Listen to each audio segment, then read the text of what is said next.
The de Viorne Castle, lying silently amidst the dense forest of Normandy, was built in the 17th century with moss-covered stone walls and endlessly long corridors.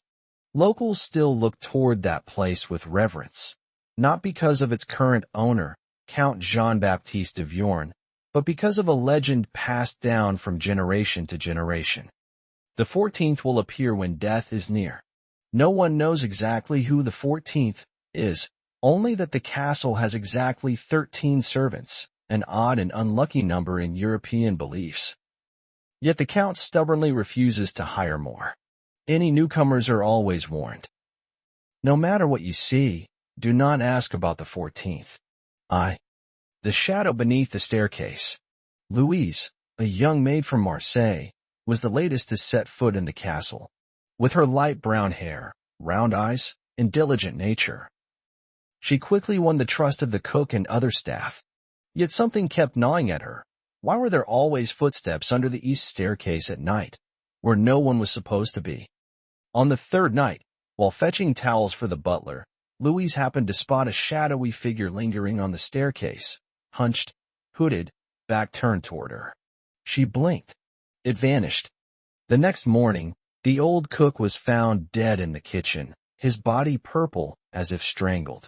Louise, terrified, told the others, but was met only with cold stares. The old butler merely shook his head. Don't mind him. The 14th always appears before death. 2. The ledger with one name missing.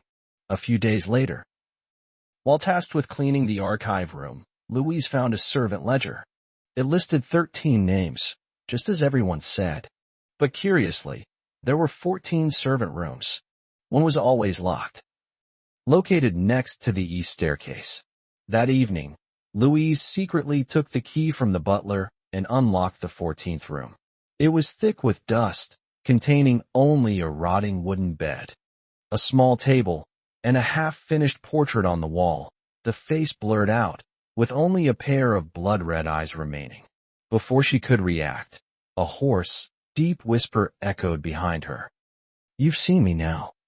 3. The blood curse. After that night, Louise was haunted. She kept seeing shadows in mirrors, in windows, in wash water. Shadows that cast no reflection, simply standing. Watching, she saw blood dripping from the stairs every morning. Then the gardener, then a housemaid. One by one, people died, all with the same detail. They had seen the 14th the night before. Louise knew she was being watched. One night, she decided to flee the castle. But as she descended the east staircase, she froze. He was there, in the darkness, shorter than a normal man, hooded, arms reaching down to the stone steps. Louise screamed, but no one in the castle heard. He simply reached out his hand and whispered, Now you are the 14th. 4. The nameless servants. The next morning, the servants did a head count. Still 13. Louise had vanished as if she had never existed. No one asked. No one searched. And the 14th room was once again locked. Months later, a new maid was hired to replace Louise.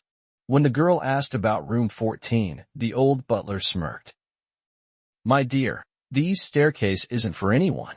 If you see someone standing beneath it, best not to speak, best not to approach. And remember, we are only 13. V. The nameless demon. No one truly knows the origin of the 14th. Some old records mention a deformed child who was locked in the basement during the 18th century, the illegitimate offspring of the first count. He lived beneath the stairs, never seeing daylight, until he died in solitude. They say he would not let the world forget him, and so he returns, taking over the bodies of the curious, and then, each time someone dies, he replaces them. Becoming the 14th, the one who never vanishes, never has a name, and always waits beneath the staircase for the next.